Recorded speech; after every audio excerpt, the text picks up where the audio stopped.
மல்லி மல்லியும் விஜயும் ஒன்று சேர்த்து வைக்க போகிறேன் அப்படின்னு அரவிந்த் சொன்னனால அரவிந்த் தான் ஆள் செட் பண்ணி விஜய்க்கு இப்படி ஆச்சு அப்படின்னு மல்லி அரவிந்தை கண்டுபிடித்துட்டாங்க. இதில் அரவிந்த் ஒன்றே ரொம்பவுமே ஒரு மாதிரி ஆயிடுறாரு. என்ன இது, மல்லி போய் நம்மளை தப்பாக புரிஞ்சுக்கிட்டாங்களே, நாம் என்ன அந்தளவுக்கு மோசமாக பண்ணுவோம், ஏன் மல்லி நம்ம பற்றி யோசிக்கவே இல்லை. சரி, மல்லி யோசிக்கலாம் என்ன, உண்மையிலேயே மல்லி மேலே தானே ஆசி ஊற்ற வந்தாங்க. அப்போது மல்லி மேலே யார் ஆசிட் ஊற்ற வந்திருப்பா, அந்த உண்மையை நம்ம கண்டுபிடிச்சி ஆகணுமே. அதை கண்டுபிடிச்சாலே கண்டிப்பாக எல்லா பிரச்சனைக்கும் ஒரு முடிவு கிடச்சிரும்.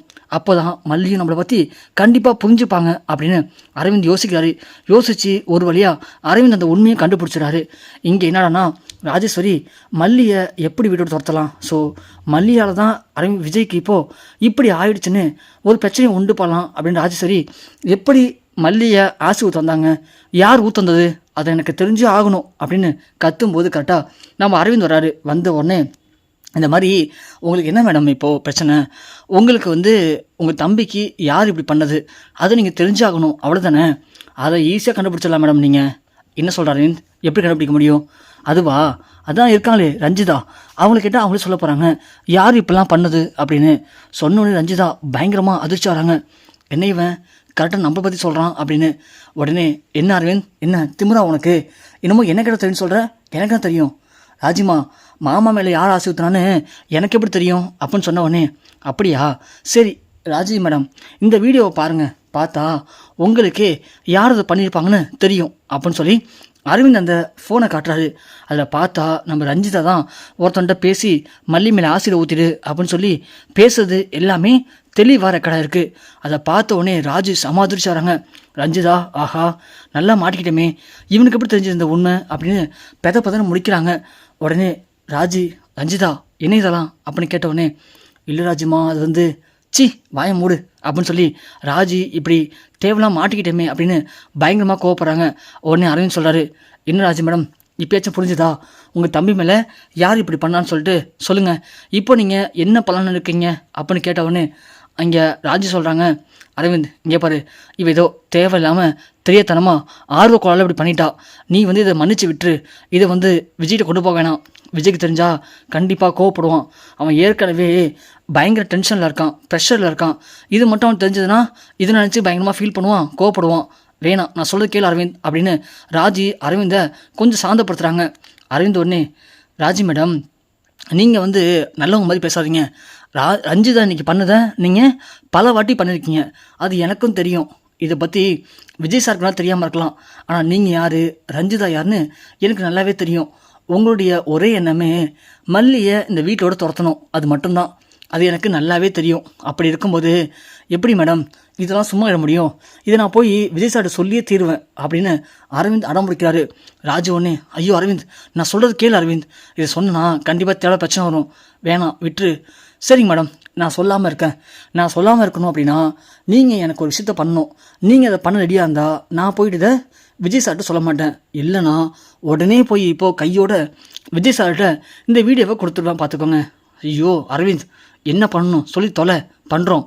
அப்படியா, சரி, நீங்கள் இத்தனை நாளாக மல்லியை பற்றி விஜய் சார்கிட்ட தப்பாக சொன்னீங்க, மல்லியை எப்படியாவது விஜய் சார் வீட்டோட துரத்தணும்னு அவங்க மேலே எவ்வளவோ பழி போட்டிருப்பீங்க, ஆனால் அது எல்லாத்தையும் மறந்துட்டு இன்றைக்கி நீங்கள் என்ன பண்ணுறீங்கன்னா அப்படியே விஜய் சார்கிட்ட போயிட்டு மல்லி நல்லவ, மல்லியால் தான் இன்றைக்கி நம்ம குடும்பம் சந்தோஷமாக இருக்கும், மல்லியால் தான் வெண்பா இன்றைக்கி நம்ம கூட இருக்கா, எல்லாத்துக்கும் காரணம் மல்லி தான், மல்லி வந்த யோகம்தான் இன்றைக்கி நீ பிஸ்னஸில் இந்த அளவுக்கு வளர்ந்துருக்க, நீ மல்லி மேலே அப்பப்போ லைட்டாக கோவப்பட்டுருக்க, உண்மையாலுமே உனக்கு மல்லியை பிடிச்சிருக்கு, ஆனால் நீ எங்களுக்காக மல்லியை பிடிக்காத மாதிரி நடிக்கிற, ஸோ நீ எல்லாத்தையும் மறந்துடு விஜய், மல்லி தான் உனக்கான சரியான ஜோடி, மல்லி தான் உனக்கான மனைவி, நீ இனிமே மல்லி கூட சண்டை போடாமல் ஒன்றா ஒத்துமையாக வாழணும், இது என்னுடைய ஆசை அப்படின்னு நீங்கள் விஜய்கிட்ட சொல்லணும் அப்படின்னு அரவிந்த் சொல்கிறாரு.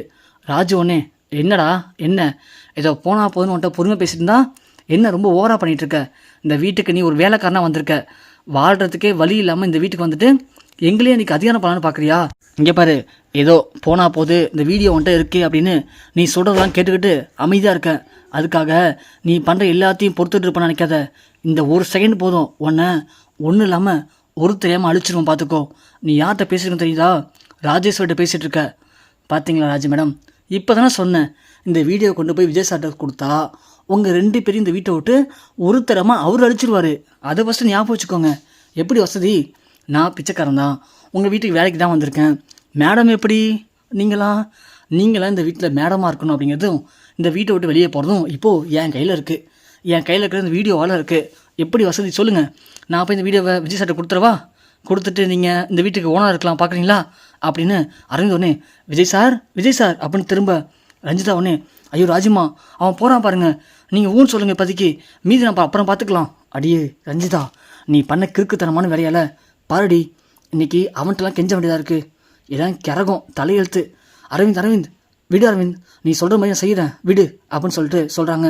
இங்கே பாருங்கள் மேடம், நீங்கள் நான் சொன்னதை நீங்கள் இப்போவே செய்யணும், அதுவும் என் முன்னாடியே செய்யணும், இல்லைனா வீடியோ கொண்டு போய் விஜய் சார்ட்ட கொடுத்துருவேன் அப்படின்னு சொன்னவொடனே ராஜி வழி இல்லாமல் ரஞ்சிதா அழைச்சிக்கிட்டு மாடிக்கு போகிறாங்க. பார்த்தா மாடியில் அப்போ தான் மல்லி விஜய்க்கு சாப்பாடு ஊட்டுறாங்க. அப்போது விஜய் வந்து மல்லிக்கிட்ட எப்படியா தான் மனசில் இருக்கிற காதலை சொல்லிடலாம் அப்படின்னு ட்ரை பண்ணுறாரு. கரெக்டாக அப்போன்னு சிவபூஜையில் கரடி போன மாதிரி நம்ம அரவிந்த் இந்த 2 பேரும் அழைச்சிட்டு உள்ளே போகிறாரு. போனதுமே ராஜி பார்த்துட்டு என்ன விஜய் சாப்பிட்டுட்டு இருக்கியா? அக்கா ஆமாக்கா கை சரியில்லையா, தான் மல்லியை ஊட்டி விட சொன்னேன். பரவாயில்ல மல்லி ஊட்டி விடட்டும் விஜய், உண்மையிலேயே மல்லி ஊட்டி விடட்டும் விஜய். மல்லி இந்த வீட்டுக்கு வந்ததுக்கு அப்புறம் தான் நமக்கு நிறைய நல்லது நடந்திருக்கு. அப்படி இருக்கும்போது மல்லி தான் உனக்கு இதெல்லாம் பண்ணணும். ஏன்னா மல்லி என்னதான் இருந்தாலும் மனைவி விஜய், நீ தான் மல்லி மேலே தேவையில்லாமல் கோவப்பட்டுருக்க. இங்கே பாரு விஜய், நல்லா புரிஞ்சுக்கோ, மல்லி உனக்கானவ. என்ன ஆனாலும் சரி, ஏன் நாங்களே மல்லி மேலே கோவப்பட்டாலும் நீ தான் மல்லியை புரிஞ்சுக்கிட்டு மல்லியை அனுசரணையாக உன் கூட வச்சு வாழ்க்கை நடத்தணும், புரியுதா? அதை விட்டுட்டு சும்மா மல்லி மேலே கோவப்பட்டு தேவையில்லாத நீ ஏன் வாழ்க்கையை கெடுத்துக்காத விஜய், புரிஞ்சுக்கோ ஃபஸ்ட்டு அப்படின்னு இங்கே நம்ம ராஜி சொன்ன உடனே மல்லிக்கு சந்தோஷம் தாங்கலை. என்ன இது இவங்களா அப்படி பேசுகிறாங்க அப்படின்னு விஜய் ஒன்று அக்கா அப்படிங்கிறாங்க. இல்லை விஜய், எனக்கு தெரியும் நீ எங்களுக்காக மல்லியை வெறுக்கிற மாதிரி நடிக்கிற அப்படின்னு. உள்ளுக்குள்ளே உனக்கு மல்லியை பிடிக்கும் தானே அப்படின்னு கேட்டவுடனே விஜய் அக்கா நல்ல வேலை இப்பயாச்சும் நீங்கள் புரிஞ்சுக்கிட்டீங்களே மல்லியை நீங்கள் ஒரு நாள் புரிஞ்சுப்பீங்க. அது வரைக்கும் நம்ம கொஞ்சம் பொறுமையாக இருக்கலாம்னாக்கா நான் அமைதியாக இருந்தேன்.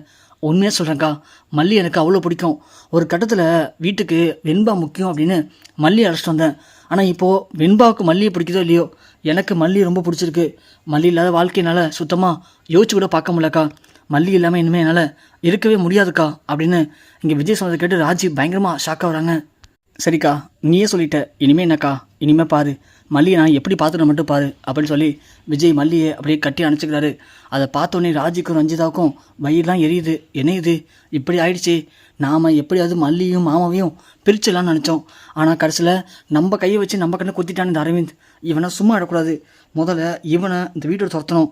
இவனை இந்த வீட்டை துரத்தினா மட்டும்தான் இனிமேல் நாம் இந்த வீட்டில் இருக்க முடியும் அப்படின்னு இங்கே ரஞ்சிதா பயங்கர ஆத்திரத்தோட என்ன பண்ணுன்னு தெரியாமல் அங்கேருந்து ரொம்ப கோபமாக வெளியே வந்துடுறாங்க. வெளியே வந்தோடனே பார்த்தீங்களா ராஜிமா, இந்த அரவிந்த் நம்மளை வச்சு மாமாவை என்ன பண்ணி வச்சுருக்கான்ட்டு மாமாவும் கொஞ்சம் வெக்கமே இல்லாமல் நம்ம முன்னாடி அந்த மல்லியை கட்டி பிடிச்சிக்கிறாரு.